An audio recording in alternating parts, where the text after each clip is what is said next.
So the theme of tonight's Q&A is Behind the Lens, Cinematography and Editing. I'm so excited to talk with the three of you because this is a topic that I have limited knowledge about. I'm very curious to start us off. If you had ever worked on a musical film before, and what were some of the considerations that you had to take into account when dealing with a story that comes with music so much at the forefront of it? So I think the big thing is that we hadn't before. So we had to take sort of a big gamble in deciding on one thing. But we had worked on a lot of music videos before, so we kind of drew on that knowledge. And I guess the big thing that ended up being important for us was actually differentiating the music from the more narrative scenes so that they would feel different.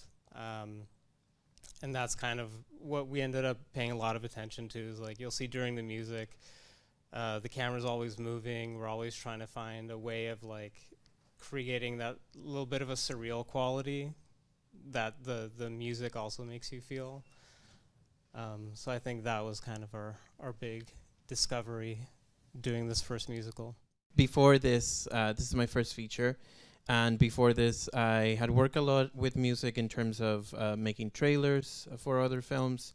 So that takes a lot of a bit of work with music, because you have to make it snappy and you have to think of how long the trailer is going to be and things like that. But this was completely different, and I think the main thing was knowing that I was working with Corey, who had such a clear idea of what the musical aspect was going to be.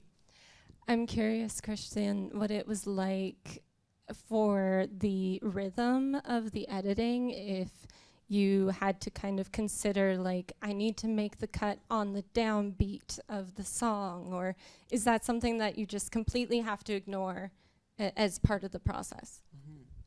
Mm-hmm. It was very interesting, because I came into the project with this idea of how a film should be cut and what sort of beats you're looking for, even if it's a regular scene or a musical number. But Corey knew exactly what he wanted from each particular musical number. So we always had to find that sweet spot between knowing how fast some of the songs were going and also knowing what the audience needed to see. And there were times where the main thing that I was taking from every single musical number was just his knowledge, because he would say the cut needs to happen at this beat, and I would hear mostly the piano that's playing at the top, and I would say, oh, isn't it supposed to be this one? And then he would say, no, but if you listen on the back, there's a little drum, and that drum is telling you where to cut. And he wanted to emphasize that drum instead of the piano. So things like that, where we would find each other in the middle, trying to see how fast the cut can go before people were asking themselves what was happening, and but also letting them know what the story beats were every time we were in a musical number.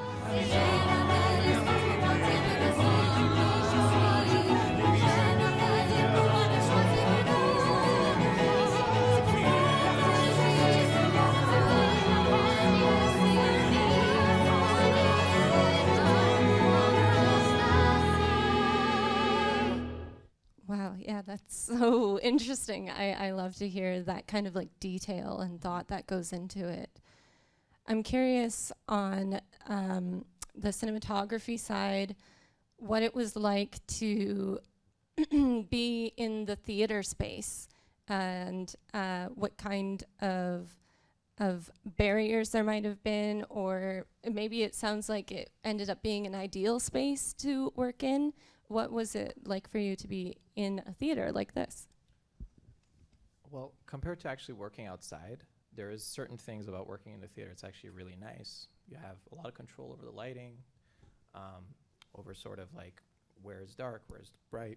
But obviously the challenge was that it was a completely empty canvas. So it's like you're in a black void. So now we have to start filling that with like visual things that sort of communicate what we need to just enough without having to go so far as building a set. Because the idea was to create that space sort of like something between reality and sort of the more poetic parts as we go into music, the sort of surrealistic elements.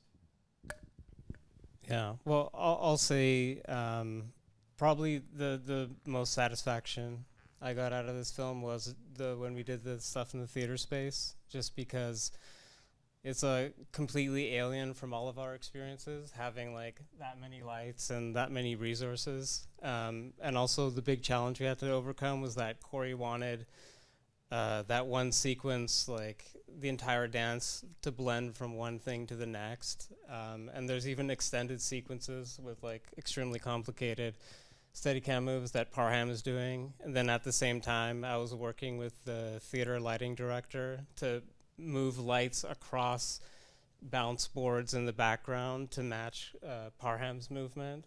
So I'd say that's probably was the most fun in terms of lighting that we had on that shoot.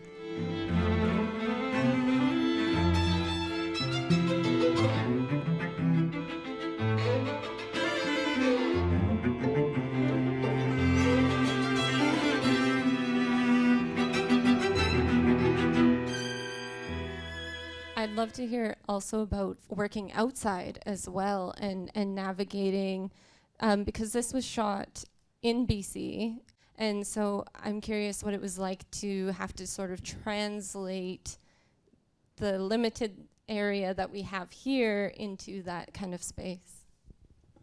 Yeah, I mean, when I was reading the script and it said forest, I thought, great, you know, we have those.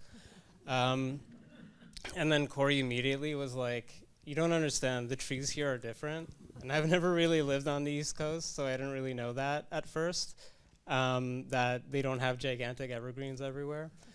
And Corey wanted to be authentic to the St. Lawrence River, so we ended up having to go to basically like every single little river area in Richmond and try to find little spots here and there that could actually look like the St. Lawrence River. So it was very interesting. We ended up shooting a lot in Delta, Díaz Island,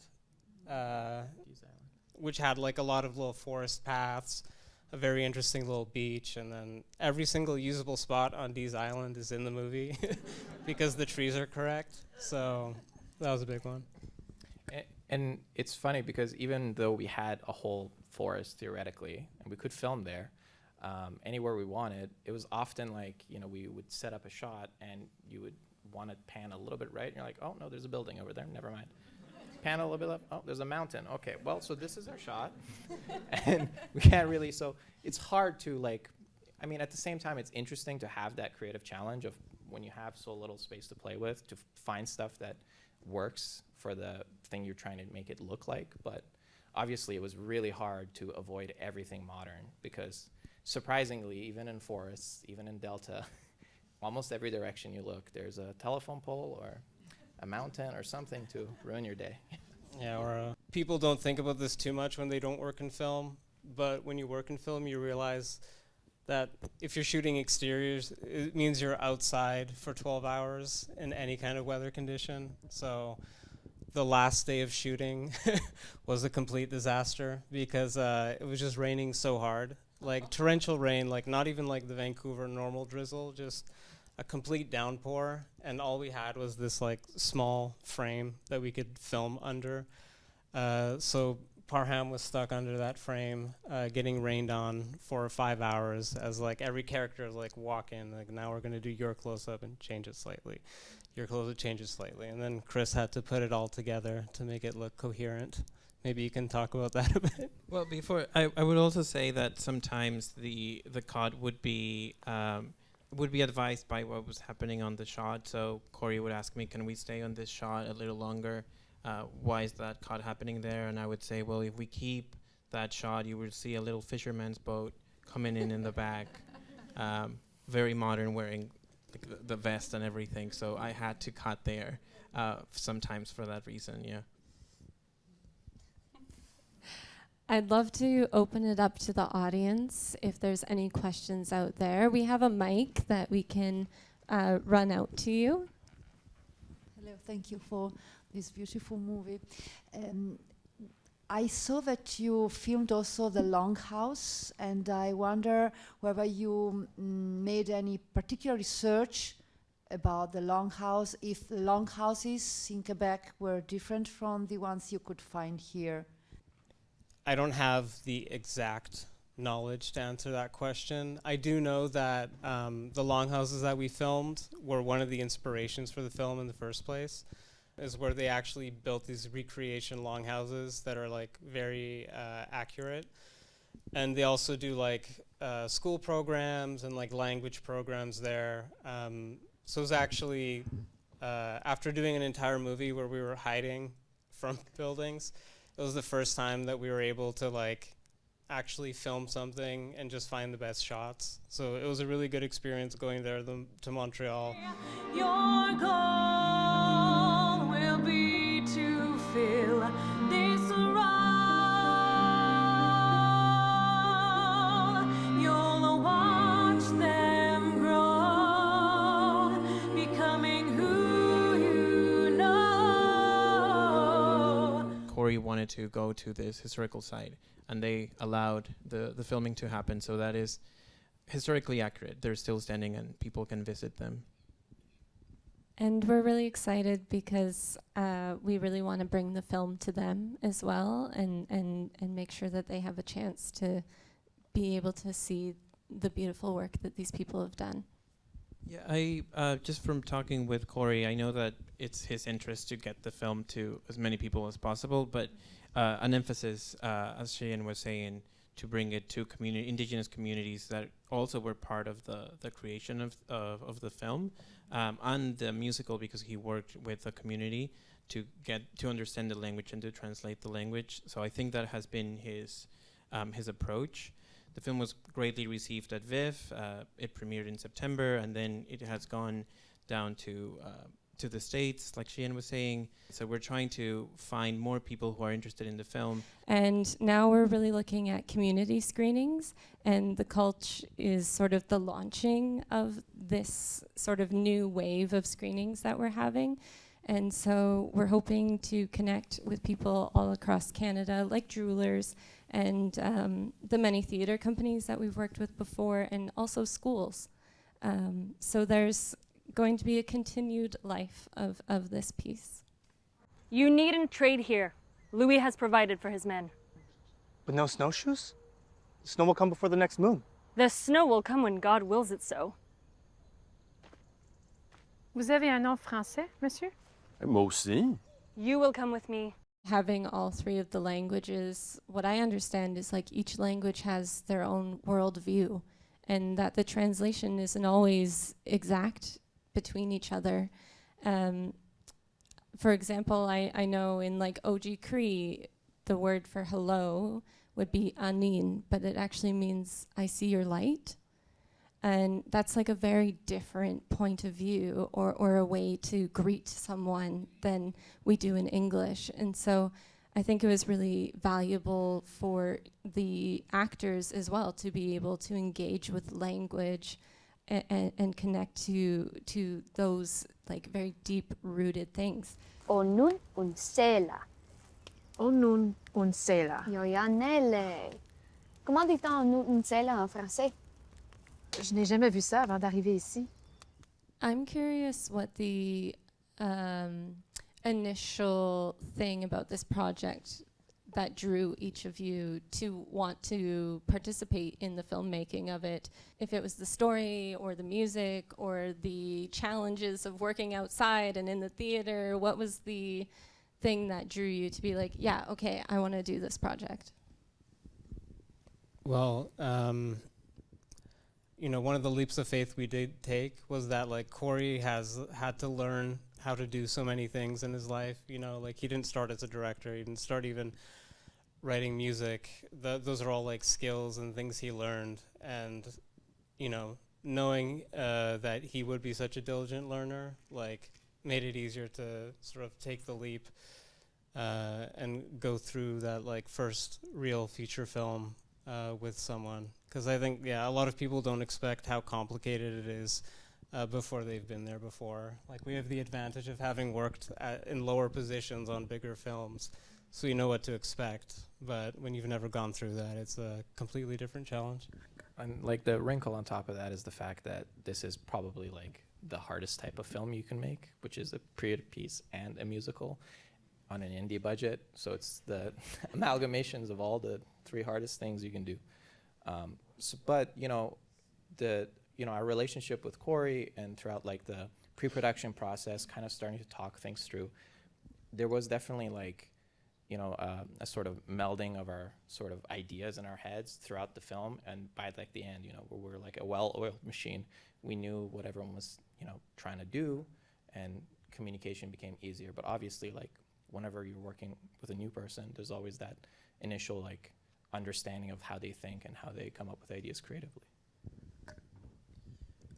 For me, it was kind of similar. I remember going through the process of interviewing and seeing if I was interested in being part of the project, and then I received the script, and I just read the script, and I knew that it was saying, so we're in the forest, and then the song starts, and now we're in a different universe, we're in a different space, and the music starts, and the people are dancing, and then we're gonna go back into the forest, and it was just a lot of ideas that required somebody to be very specific, but also very completely focused on the work. And I remember just saying that before I could do anything, I had to meet Corey. And I think you remember that. I just kept saying, I need to meet Corey. And at this point of the production, he was quite busy, so we weren't able to meet. So I wouldn't say yes until I did, because I needed to know who was behind all of this and who was also going to be with me for what turned out to be a year and a half of just going through revisions of every single musical number that you see. Knowing that he's also the composer of the film just gives another layer of understanding the project, understanding the work that you're doing, because he knows exactly how the songs are supposed to be delivered and performed and shown in film. So to me, it was really Corey, and that's been my whole experience with this project. You come in with your rules, your set rules of how movies should look, how musicals should behave on film. But then you are matching that with somebody who is skilled in stage performance and in musicals and writes music for a living. So I learned a lot. Not only that, I also learned the language. That was also one of the things that I was very interested in, because the album that is available on Spotify, if anybody wants to go listen to it, it's also this amalgamation of the three languages. And I knew how powerful lyrics are for children and for everyone, but just having that repetition and understanding how you can learn culture through song is so important, and it's something that I had learned firsthand. So I just knew that this was an opportunity, and he's been so proactive in letting us know how much he wants this message to be out there, and I understand why. We sing way up to warm up our lips, singing way up to warm inside of me. We sing way up, cold is impermanent, way up, welcoming signs of spring. Thank you so much for taking the time to share with us in this conversation, and for spending your evening with us watching this film. Have a great evening, everyone. Thank you. Thank you. Thank you.